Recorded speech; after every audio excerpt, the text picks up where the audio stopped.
だわ。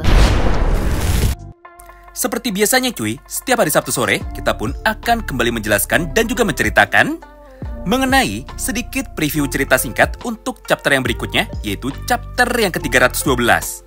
Sekaligus breakdown dari detail-detail kecil yang sebelumnya mungkin saja sudah kita lewatkan dari chapter terbarunya kemarin. Di mana secara garis besar, inilah 3 topik pokok pembahasan utama yang nantinya akan kita bahas sama-sama. Pertama adalah sistem aturan baru dari Boratsuta dan juga apa itu Blue Lock B. Yang kedua adalah Kira, Nagi, dan juga Itoshi Sae. Dan yang ketiganya udah pasti adalah prediksi 11 orang pemain utama yang nantinya akan segera dipilih oleh Jinpachi Ego untuk pertandingan melawan Oshimen. So, tanpa perlu berlama-lama lagi, sekarang mari kita langsung masuk aja menuju tepat ke dalam topik pembahasan utamanya.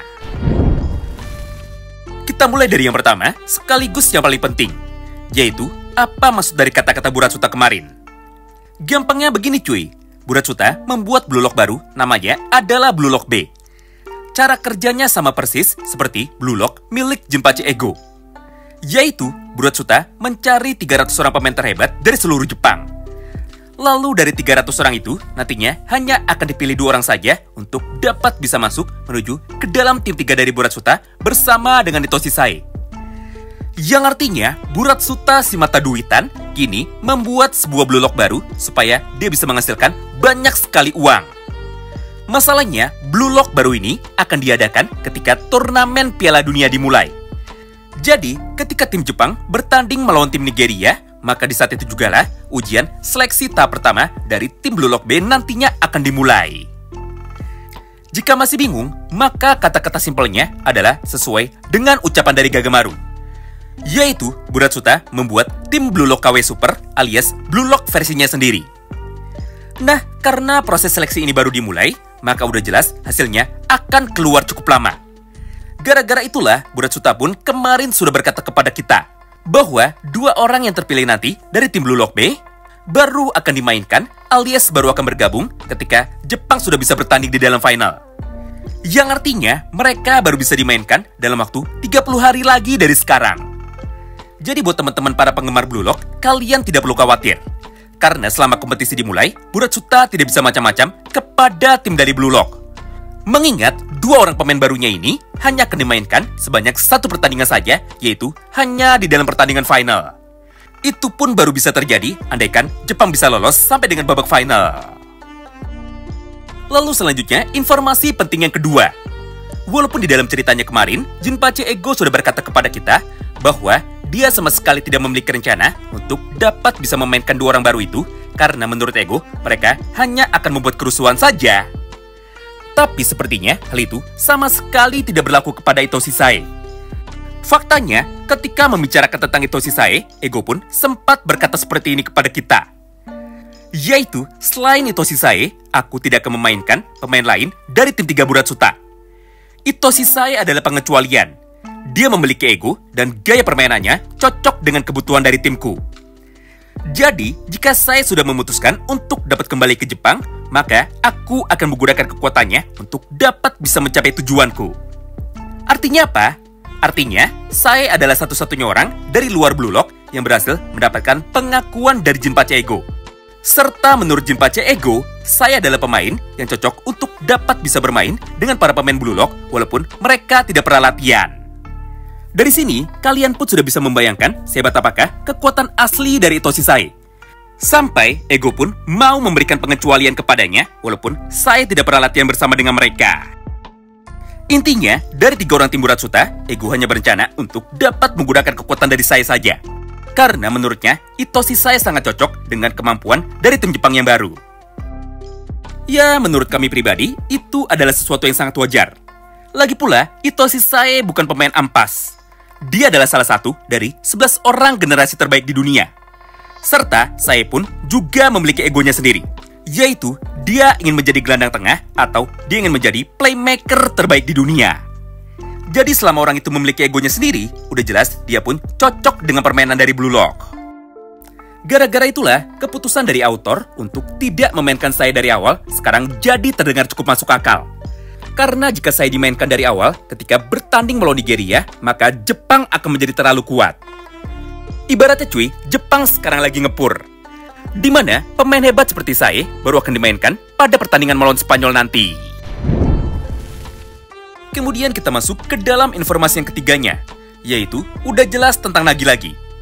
Jujur aja cuy, gue udah capek bahas tentang Nagi, karena ceritanya terus dibuat muter-muter. Awalnya, Nagi pun sempat menolak buat diajakin Buratsuta join menuju ke dalam timnya. Lalu, dia pun malah memutuskan untuk dapat bisa pergi ke Inggris, atau lebih tepatnya, main di dalam tim City. Tapi setelah ngomong sama si botak Higaguri, Nagi pun kini malah berubah pikiran lagi. Dan lebih parahnya cuy, ternyata ada kesalahpahaman dari ending chapter 311 kemarin. Supaya lebih jelas, maka kalian lihat sendiri aja gambar dari dua potongan panel manga ini.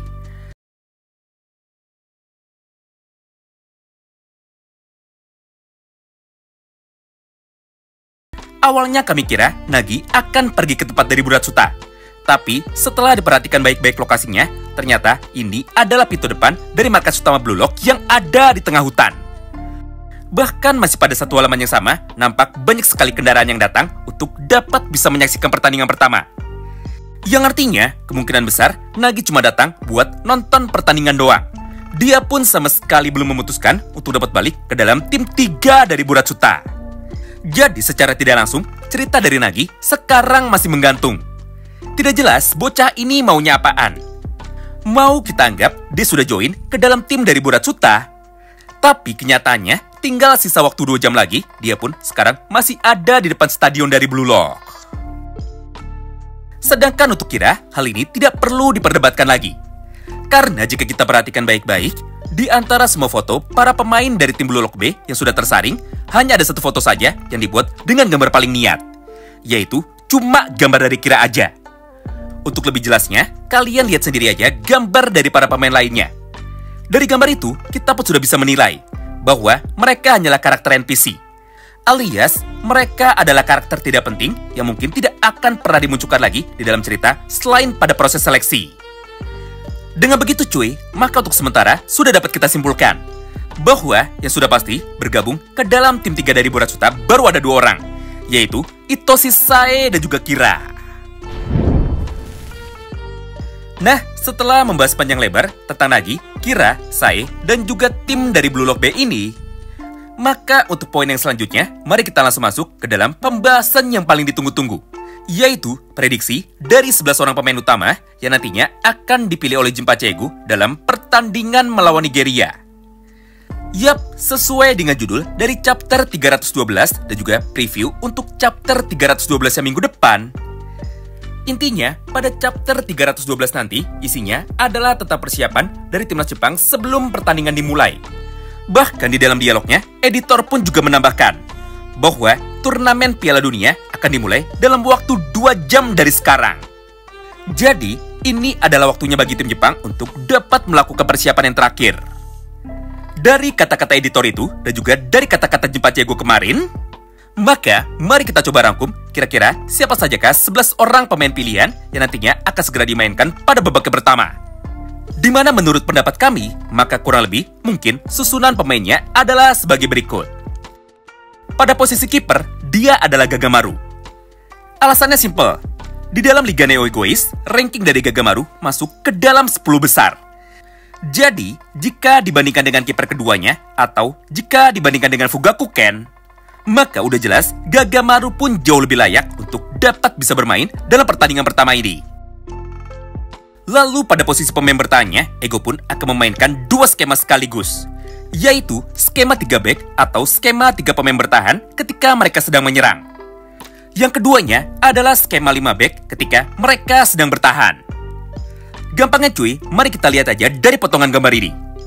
3 orang bek tengah mereka, kemungkinan mereka adalah Oliver Aiku, Nico Iki, dan juga Ryu Jubei. Karena sejauh ini, hanya mereka bertiga sajalah bek murni dari timnas Jepang. Serta, kekuatan kombinasi mereka bertiga sudah teruji sangat hebat. Bahkan, Oliver Aiku, Ryu, dan juga Nico Iki bermain di dalam satu tim yang sama, yaitu bermain di dalam tim Uber. Jadi dengan pengalaman itu, posisi dari mereka bertiga pun sulit untuk dapat digantikan oleh para pemain lainnya. Selanjutnya pada posisi winger, sekaligus back sayap mereka, kemungkinan akan ditempati oleh 2 orang dengan pilihan sebagai berikut.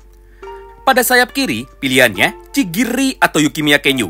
Sedangkan pada sayap kanannya, pilihannya Kiora Jin atau Meguru Bachira. Lalu pada posisi pemain tengahnya, ada 3 pemain yang mungkin nantinya akan dipasang sejak babak pertama. Pada gelandang bertahannya antara Karasuta Bito atau Jingguraichi. Kemudian, posisi gelandang serangnya bisa ditempati oleh 2 orang sekaligus, yaitu Mikage Reo dan juga Hyorio. Sedangkan pada posisi penyerang utamanya, pilihannya sekarang cukup sulit. Karena pada posisi ini, ada nama-nama besar seperti Toshirin, Isagi Oichi, Ryusei Shido, bahkan sampai dengan King Baro. Bisa aja Toshirin dan juga Isagi Oichi akan dipasang bersama-sama sejak awal pertandingan dimulai.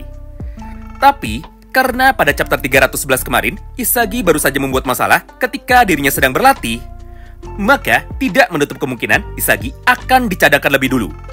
Sebagai gantinya, maka Baro dan juga Ryusei Shido saat ini memiliki kesempatan besar untuk dapat dimainkan juga bersama dengan Toshirin. Sejauh ini, posisi paling aman memang cuma ditempati oleh Toshirin. Karena di dalam latihan kemarin, dia adalah pemain yang paling kalem sekaligus pemain yang paling rasional. Itu semua bisa terjadi akibat dia sudah melatih kesabarannya selama lebih dari 2 minggu ketika dia dikirimkan untuk dapat bisa bertapat tepat di dalam kuil. Kesimpulan singkatnya, kurang lebih adalah seperti ini. Kiper Gagamaru, back Oliver Aiku, Aryu Jube dan juga Nikoiki. Wingback sekaligus winger Bachira dan juga Chigiri. Lalu pemain tengahnya Karasuta Bito, Mikage Reo dan juga Hyorio. Kemudian penyerangnya Toshirin dan juga Isagi Oichi. Atau bisa juga Toshirin dan juga Ryusei Shido garis miring King Baro. Nah, gimana menurut kalian cuy? Untuk versi kalian sendiri, siapakah penyerang yang paling ideal di dalam pertandingan pertama mereka nanti? Serta formasi seperti apakah yang nantinya akan digunakan oleh Jinpachi Ego untuk dapat menghadapi sebuah tim dengan mengandalkan kekuatan fisik yang sangat besar seperti tim dari Nigeria ini. Itulah semua pembahasan singkat yang sekarang dapat kami sampaikan kepada kalian. Terima kasih banyak yang sudah simak video ini sampai habis dan salam beku antam.